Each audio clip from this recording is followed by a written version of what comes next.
नाज़रीन अस्सलाम वालेकुम। सियासत टीवी के खुसूसी प्रोग्राम आमने सामने में आपका खैर मकदम है।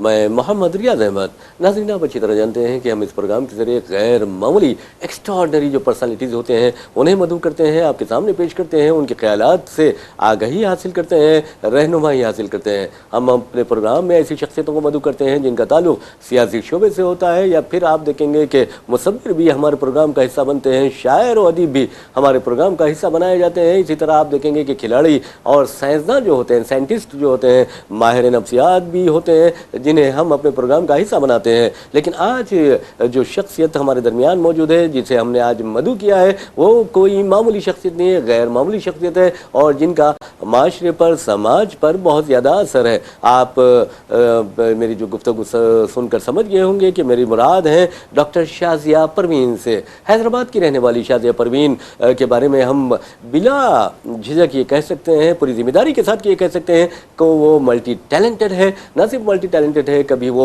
मुसन्निफ़ा की या अदीबा की शक्ल में दिखाई देती हैं अपनी किताब के ज़रिए, तो फिर कहीं खिदमत खल्क़ में मसरूफ़ दिखाई देती है, एक समाजी जहदकार, एक समाजी कारकुन की शक्ल में। इसी तरह अगर माहिर नफ्सियात की शक्ल में उन्हें देखें तो सबसे ज़्यादा किरदार उनका लोगों की नफ्सियाती जो खामियाँ होती हैं उसे दूर करने में उनके किरदार हमें नज़र आता है। तो बहरहाल मोहतरमा डॉक्टर शाज़िया परवीन न सिर्फ एक मुसन्निफ़ा है, एक माहिर नफ्सियात है, आलिमी सतह की एक ट्रेनर है, बल्कि एक समाजी जहदकार भी है। तो आपका बहुत बहुत खैर मकदम है, बहुत बहुत वेलकम है हमारे स्टूडियो में। एक बात यह है कि हर साल आप देखेंगे कि 23 अप्रैल को आलमी यूम नफ्सियात मनाया जाता है, वो भी यूनाइटेड नेशंस की जानिब से।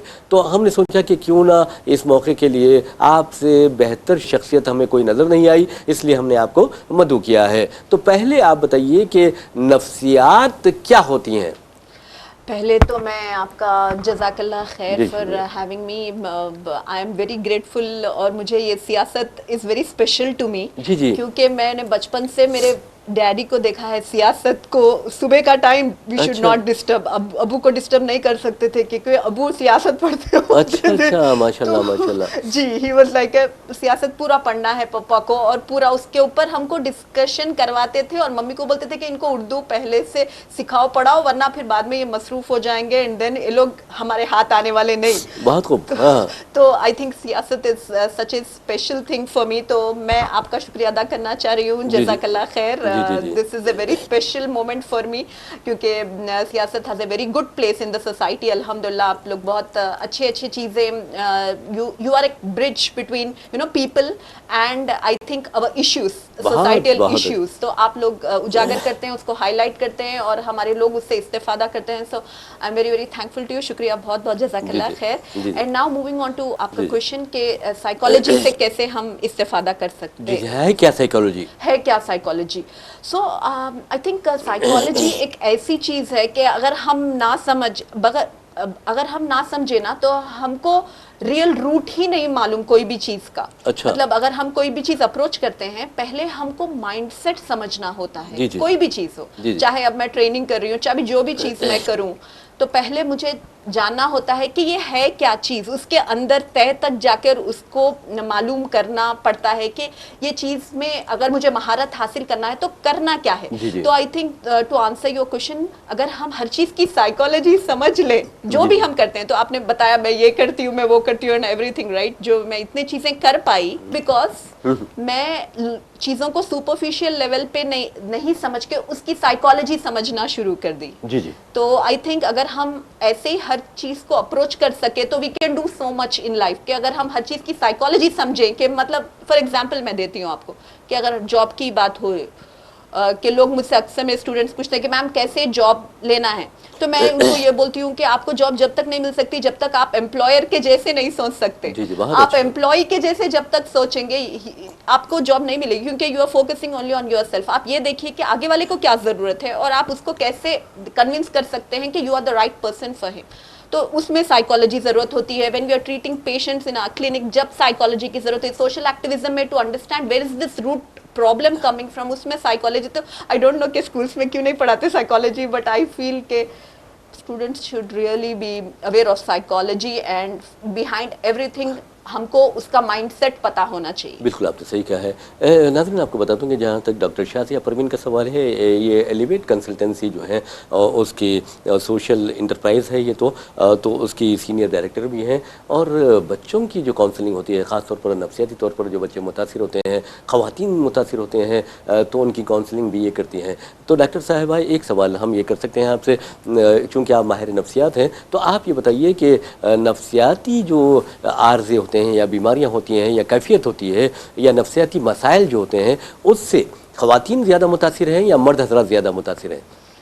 तो देखिए, it is different in different countries. जैसा आपको पता है, मैं यूएस भी गई, यूएस 2 बार मैं अपने वर्क से गई, और मैं यूएई में रहती थी, 12 साल मेरा यूएई में गुजरे। जी, उधर मैंने डिफरेंट कंपनीज में वर्क किए।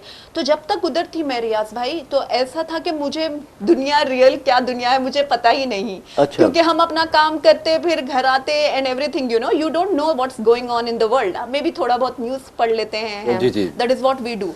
लेकिन जो आपका क्वेश्चन है, मैं सुनती थी कि जो भी इंडिया आते विमेन के बारे में बात करना शुरू कर देते हैं एवरीथिंग, तो मैं बोलती थी हम सब तो एक ही हैं, ये क्या है, आजकल के ज़माने में ये विमेन और मेन का उतना है नहीं करके मेरा माइंडसेट वैसा था, क्योंकि मुझे पता ही नहीं था कि क्या है एंड एवरीथिंग। पर मैं जब इंडिया आई तो मुझे पता चला कि इधर का mindset is very very different. हम पूरी दुनिया एक तरफ है, हमारा इंडिया का माशरा जो है एंड एवरीथिंग, इधर का माइंडसेट बहुत डिफरेंट है। और विमेन पे इतना बर्डन हुआ है कि देखो बच्चे भी वही संभाले। इट्स अ डिफरेंट प्लेग्राउंड, मैं बोलती हूँ। जैसे मेन को आपको सिर्फ एक ही चीज संभालनी है, अपनी ड्यूटी एंड एवरीथिंग, लेकिन इधर औरत को she has to manage literally everything, है ना। एंड और अगर ऐसी कोई औरत है कि जिसे काम भी करना, तो then she has to manage this also that also. So आप ही इमेजिन करें उनके ऊपर कितना प्रेशर होता है।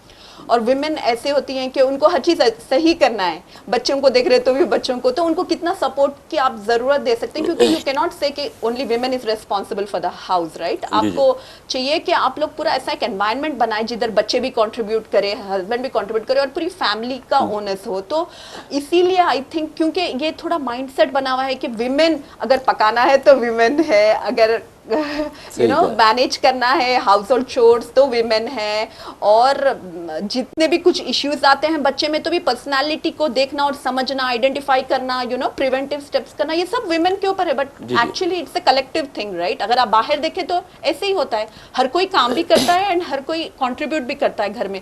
तो I think in short answer is के विमेन इधर ज्यादा मुतासिर हैं, जस्ट बिकॉज उनके ऊपर प्रेशर बहुत है।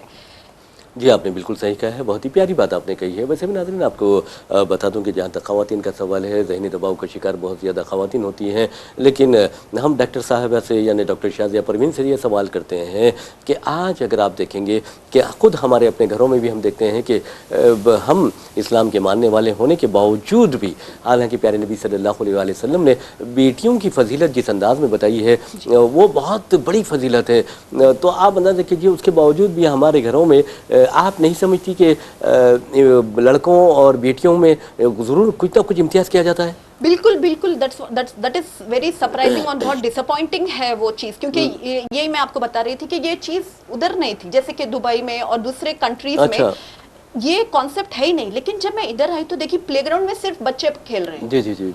और जब हम पूछते तो बोलते कि नहीं, लड़कियों को सेफ नहीं है। So then what the girl suppose to do, क्या मतलब फिर बच्चियों को भी हेल्दी डेवलपमेंट के लिए, देखिए चाइल्ड जो बच्चे हैं उनकी जिंदगी में पढ़ाई के अलावा क्या है बताएं आप? Play is very important. और जब हम साइकोलॉजी में जाएं, इवन स्पिरिचुअलिटी, एक्चुअली ये सब रिलेटेड है रियाज। जी हाँ जी जी। Psychology is also pointing you to spirituality, यानी रूहानियत। इवन हमारे मजहब में है ना, हमारे पास ये आपको बोले गए हैं, प्रॉफिट मोहम्मद सल्लल्लाहु अलैहि वसल्लम ने बताया कि अपने बच्चों को स्विमिंग में डालो एंड आर्चरी में डालो एंड डिफरेंट थिंग्स में, तो घोड़सवारी एग्जैक्टली हॉर्स राइडिंग में डालो and all of those things. तो व्हाई, क्यों, उसके पीछे कुछ रीजन है। तो अगर किसी की बात नहीं सुनना, आपको साइकोलॉजिस्ट की ना सुनो ना किसी की सुनो, but at least you follow your own जो कस्टम्स और जो ट्रेडिशंस जो हमारे टाइम में थे, प्रॉफिट मोहम्मद सल्लल्लाहु अलैहि वसल्लम के टाइम पे थे, जो which helped people become the great human beings they were. वो लोगों ने इतने जंग फतेह की, तो कैसे फतेह की होगी, कुछ तो रीजन था, क्या करते थे वो लोग। उस पर जब हम रिसर्च करते हैं तो हम देखते हैं कि प्ले और sport is an integral part of anyone's life. आपकी बात से तो ऐसा लगता है कि हर चीज़ का ताल्लुक नफ्सियात से है। जंग की भी बात होती है तो वो नफ्सियात से होती है। तो हम आप ये बताइए कि अब जो जंग चल रही है, हालात किस कदर ख़राब हैं, आप अंदाज़ा कीजिए। तो ये नफ्सियाती बीमारी है या नफ्सियाती खूबी है? ये बताइए आप।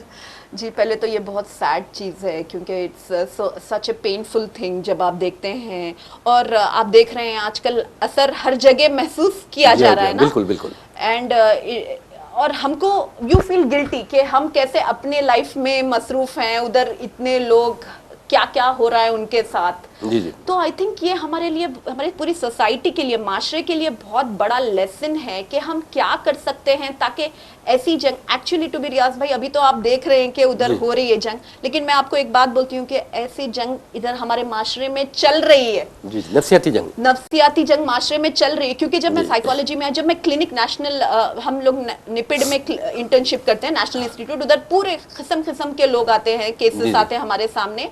तो जब हमने रूट कॉज एनालाइज किया, आखिर इतने इश्यू है क्यों, तो आपने तो जंग की बात की है, तो मैं बोल रही हूँ चलिए उधर तो हमारा शायद हम दुआ कर सकते हैं और सबके लिए हमारे एम्पैथी कर सकते हैं कि जब वो कंप्लेन करते हैं, जब उनको हम लग्जरी लाइफस्टाइल देते हैं, तो हम उनको ये बोलना चाहिए कि उधर के सीन्स उनके सामने आने चाहिए। जब खाना खाते हैं तो उधर ये सीन आना चाहिए कि आप जब भी कुछ कर रहे हैं ना, आपके माइंड में क्या चल रहा है, दैट इज वेरी इंपॉर्टेंट। तो बच्चों को ये एग्जांपल देना है कि उधर की जंग बेटा कल तुम्हारे पास आ सकती है, तुम तैयार हो, यू बिकम रेडी एंड आप अपने तैयारी में रहो। जी जी जी। अच्छा, हम नफ्सियात की तो बात बाद में करेंगे, लेकिन एलिवेट कंसल्टिंग क्या है ये बताइए इसके बारे में कुछ। तो जब मैं इधर से यूएस से आई थी, यूएस में हम 2 बार जा चुकी थी मेरे वर्क के सिलसिले में, जो मैं कंपनी में काम करती थी उधर से, और फिर मैं यूएई में 12 साल उधर रही और डिफरेंट कंपनीज में काम की। लेकिन अंदर एक था कि मैं, जैसे हमारे पास एक सेंटेंस हुआ करता था कि आप आपके लिए काम कर रहे हैं या आप सोसाइटी के लिए काम कर रहे हैं। ये पप्पा मेरे सेंटेंस मुझे बोलते थे हर वक्त। तो जब पढ़ने की बात आई, तो जब मैंने भी बोला पापा आप मुझे एमसीए में डाल रहे हो, मतलब कंप्यूटर्स में डाल रहे हो, तो मैं तो अपने लिए काम करूंगी, मैं सोसाइटी के लिए कहाँ काम करूंगी। तो वो बोले कोई बात नहीं, अभी तुम पढ़ लो, अच्छा ओके, सब अच्छा सीख लो, फिर बाद में सोसाइटी के लिए काम करने का भी टाइम आएगा तुम्हारा। ऐसा पापा ने बोल के मुझे डाल दिया था, और फिर जो भी हुआ, फिर भी जिधर काम किए। लेकिन जब मैं इधर आई तो फिर मुझे ख्याल आया, और जब मैं इधर का माहौल देखी कि इधर के, मैं एक्चुअली कंपनी भी ज्वाइन की थी मैंने थोड़े टाइम के लिए, लेकिन मुझे माहौल बिल्कुल पसंद नहीं आया, क्योंकि मेरे जहन में एक कंपनी थी जहाँ पर मैंने 4 साल काम किया। इट वॉज वेरी ब्यूटीफुल, हम लोग बहुत फ्रेंड्स होते थे, बहुत अच्छा माहौल होता था, हंसी खुशी में काम होता था। लेकिन अब सब बदल गया था। इधर कंपनी में लाइक किंडरगार्टन होता था, ऐसे करना वैसे नहीं करना, वेरी स्ट्रिक्ट, नो हंसी मजाक, and very professional kind of environment, जिसमें मुझे बिल्कुल मैं एडजस्ट नहीं कर पाई। दम घुटने लगा था एग्जैक्टली। चलो काम फिर भी ठीक है, मैनेज कर लेते, लेकिन अगर आपको माहौल सही नहीं मिलता तो इंसान को फिर वो दिल से काम नहीं कर पाता।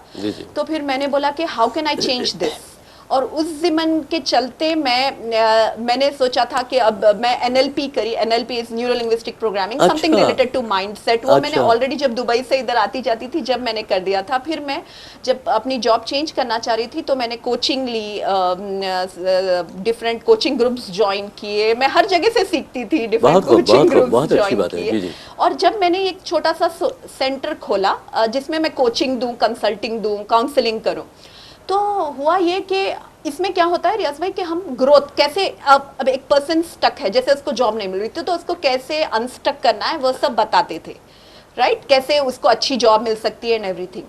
तो हमने वैसे शुरू किया। लेकिन हमारे पास जो लोग आए ना, वो इतने परेशान हुआ करते थे, उनको हम ग्रोथ की तो बात ही नहीं कर सकते थे, क्योंकि उनके इतने मसाइल होते थे कि हमको रोना आता था कि oh my God, this is so tragic, कि उनके पास, आप समझ रहे हैं मैं क्या बोलना चाहिए, बिल्कुल। बहुत ही लो स्ट्रैटा के। तो फिर हम क्या करना शुरू करें, क्योंकि ऑलवेज मुझे एनजीओस के साथ जुड़ना था, तो हम डिफरेंट एनजीओस के साथ काम ही करते थे as a part of our training. तो हमने ये किया कि जो भी हमारे पास आता है हम उनको एनजीओ से जुड़ा देंगे, ताकि कोई उनके एक सपोर्ट सिस्टम रहे, and someone can lift them and then they will not lose hold, वो इधर उधर। क्योंकि आजकल द सैड पार्ट इज हमारी फैमिली से ही हमको सपोर्ट नहीं मिलता, that's such a sad this thing. तो ऐसे हमने शुरू किया। तो started from coaching and consulting, but it went all the way to अब हम साइकोथेरेपी देते हैं, और हम बोलते हैं पे एज यू लाइक, अगर आप दे सकते हो, क्योंकि हमारा मिशन ये है कि therapy should be affordable and it should be fun also. तो कोई ऐसे लोग आते हैं जिनके पास पैसा भी नहीं होता और आप लोग मुफ्त करते हैं? जी, इसीलिए तो हम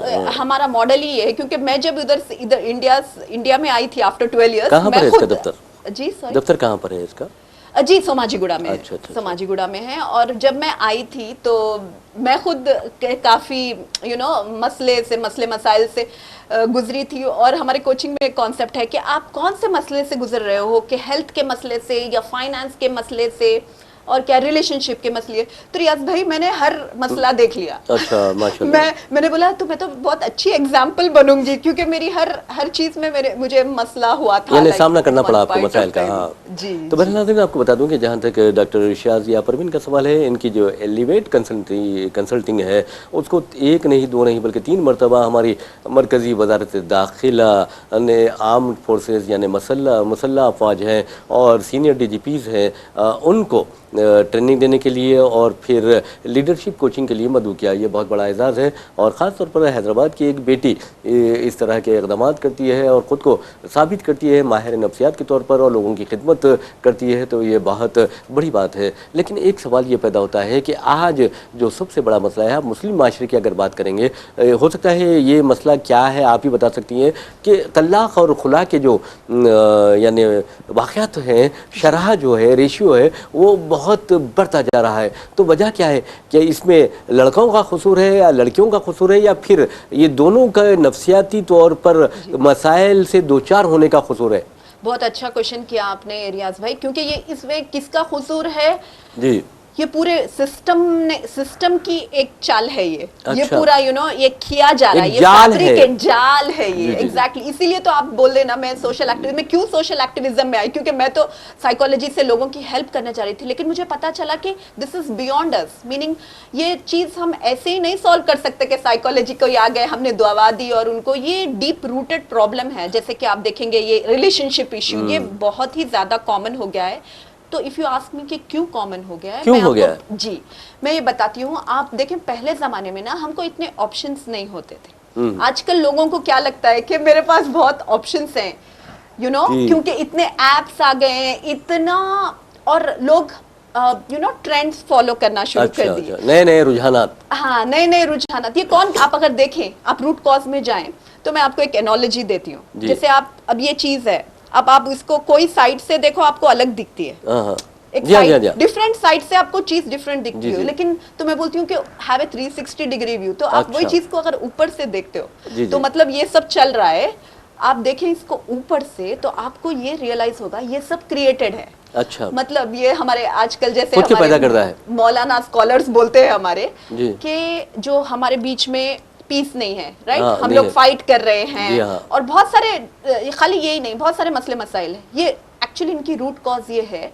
कि आजकल के जो पॉलिटिशियंस हैं और आजकल का जो बिजनेसेस हैं, they want to sell their products, they want to get votes. सही कहा। So what they will do, तो ये लोग क्या किए हैं कि ये पूरा एक सिस्टम बनाए हैं जिससे हम जो है सो अब एप्स यूज करना है आपको, right? So they have created so many apps और ये बोलना शुरू करें कि मतलब it's cool to have different partners, आपको अगर कोई एक नहीं जम रहा तो छोड़ दो उनको, उसको एंड एवरीथिंग। हालांकि हमको पता है कि हाउ मेनी, कितने चैलेंजेस होते हैं, आप आपकी फैमिली एंड ऑल को छोड़ना करना, तो इन लोगों के माइंड में ये सब डाला जा रहा है।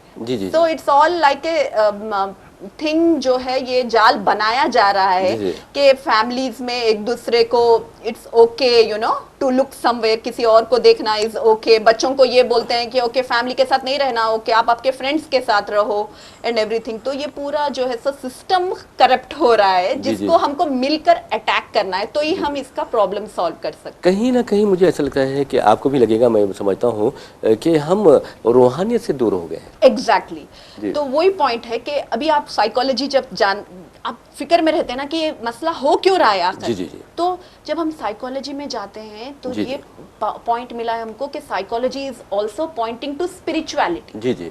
तो मतलब ये कि हम अपने मजहब से दूर हो गए हैं, इसीलिए ये सब हो रहा है। ये बोलते हैं, देखिए कि अगर आपको किसी को कुछ देना है तो पहले अपनी कप फुल होना चाहिए, बोलते हैं। So what does that mean कि अभी आप एक मैं आपको एग्जांपल देती हूँ रियाज भाई, अगर आप रोड पे जाते हैं, रोड पे जाते हैं, कैसी ट्रैफिक पे आप देखते हैं पूरा फ्रस्ट्रेशन, सब अपनी अपनी मतलब दे डोंट गिव साइड, किसी को साइड नहीं देना है और सब फ्रस्ट्रेटेड हैं, कोई डिसिप्लिन नहीं। तो उसमें सोचने की ये बात है। तो मैं ऑब्जर्व करना शुरू करी कि क्यों दुबई में ऐसे कभी नहीं होता, why it happens here. US में भी सब अच्छा रहता है, दुबई में भी अच्छा रहता है, इधर मुझे ट्रैफिक में एक वहशत क्यों नजर आती है। जी। तो एक्चुअली आप इस पे भी अगर गौर करें तो it's all about the mindset. इधर के लोग इतना परेशान है अपने मसाइल से, ये नहीं है वो नहीं है, अपने मसाइलों में ही घिरे रहते हैं, तो दे आर फ्रस्ट्रेटेड और उनका कप फुल नहीं है, meaning they are not in a position to किसी से एम्पैथाइज कर सके, किसी की पोजीशन समझ सके और वो एक अपने अंदर हमदर्दी लाए।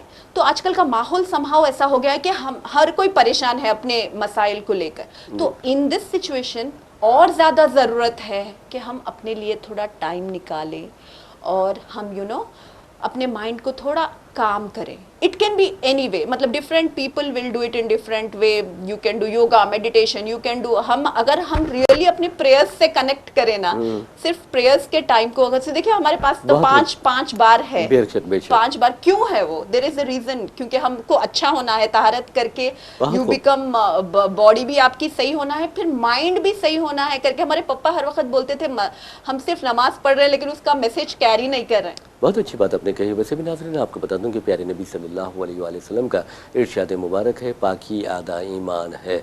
अगर पाक साफ आप रहेंगे तो यकीन मानिए कि कई मसाइल तो ज़िंदगी के यूं ही हल हो जाएंगे। और अगर आप नमाज़ों की बात करते हैं, जैसा कि डॉक्टर शाज़िया परवीन ने की है कि नमाज़ें जो हैं, 5 वक्त नमाज़ें भी बहुत बड़ा यानी जो मसाइल होते हैं नफ्सियाती, उसे हल करने में मददगार साबित होती हैं। तो आप ये बताइए कि आप अक्सर ये माशरे में हमारे में देखा गया है, ख़ासतौर ये बुराई मैं समझता हूँ कि अगर कोई माहिर नफ्सियात से रुजू होता है तो वो रुजू होना बहुत बुरा समझता है। वो ये समझता है कि भाई कहीं मुझे पागल कह देंगे लोग, दिमागी तौर पर इसका जहनी तवाज़ुन तो ख़राब नहीं हो गया। जैसा कि आजकल हमारे अमरीकी सदर डोनाल्ड ट्रंप के बारे में बात की जा रही है, उनकी बॉडी लैंग्वेज, उनका लब व लहजा, उनका अजीब व गरीब अंदाज़, तो उसको देख कर भी ये कहा जा रहा है। लेकिन हमारे माशरे में लोग डरते हैं किसी माहिर नफ्सियात से मुलाकात से, या साइकोलॉजिस्ट जो होते हैं उनसे मिलने से डरते हैं, क्यों?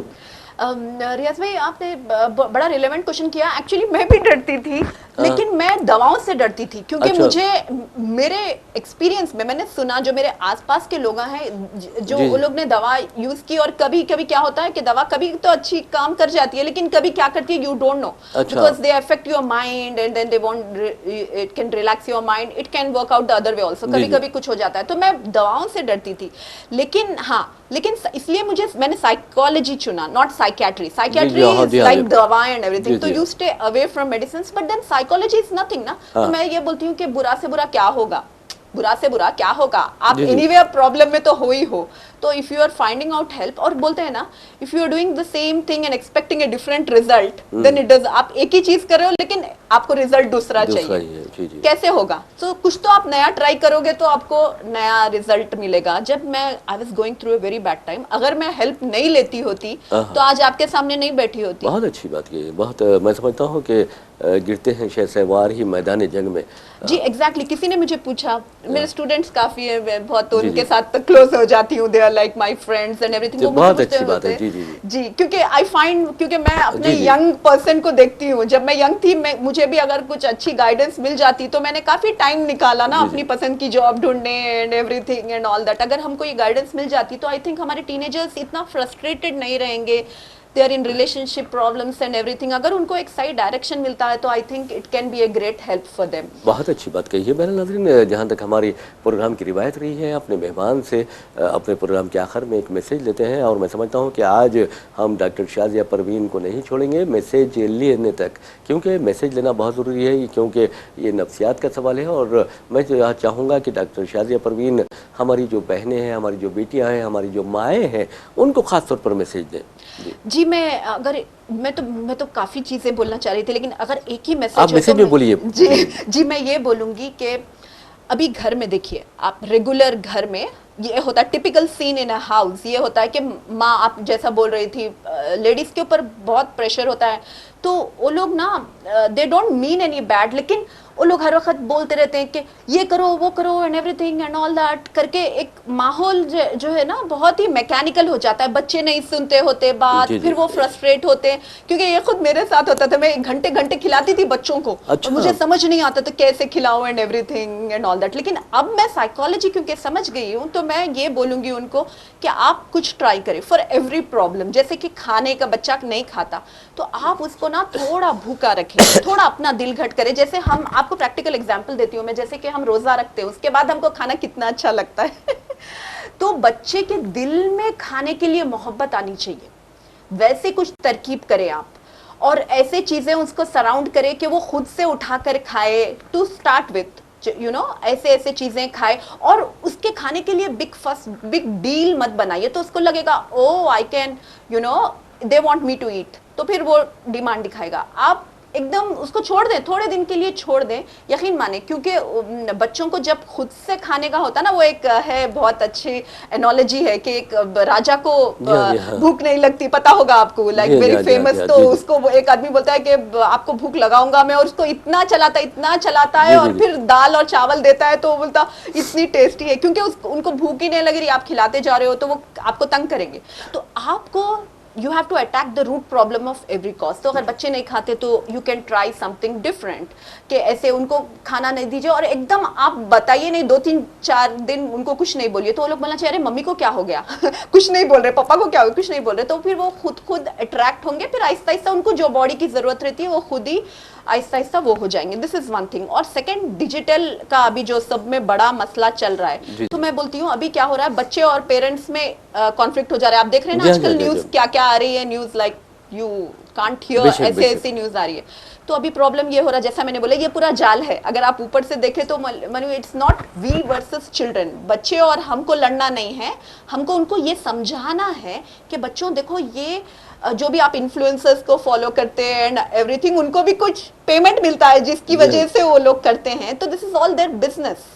सो दे आर ट्राइंग, इट्स हम लोग एक उसमें हो जाएं, हम बच्चों को समझाएं, उनको एक ओवरऑल पिक्चर दिखाएं, क्योंकि आजकल के बच्चे बड़े स्मार्ट हैं। बहुत अगर हम उनको सही तरीके से समझाकर हम उनके साथ एक टीम बना ले, तो अपना प्रॉब्लम सॉल्व हो गया, राइट? बिल्कुल।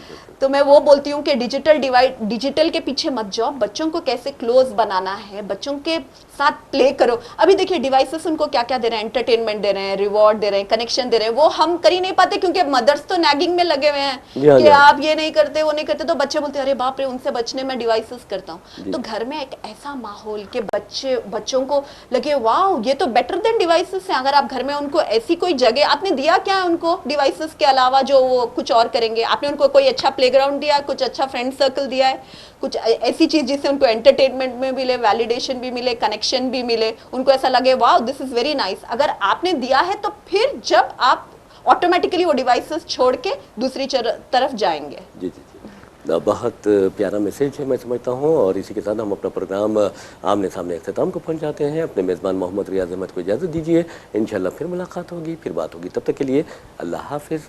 आपका भी बहुत बहुत शुक्रिया। शुक्रिया, बहुत बहुत जज़ाकल्लाह खैर।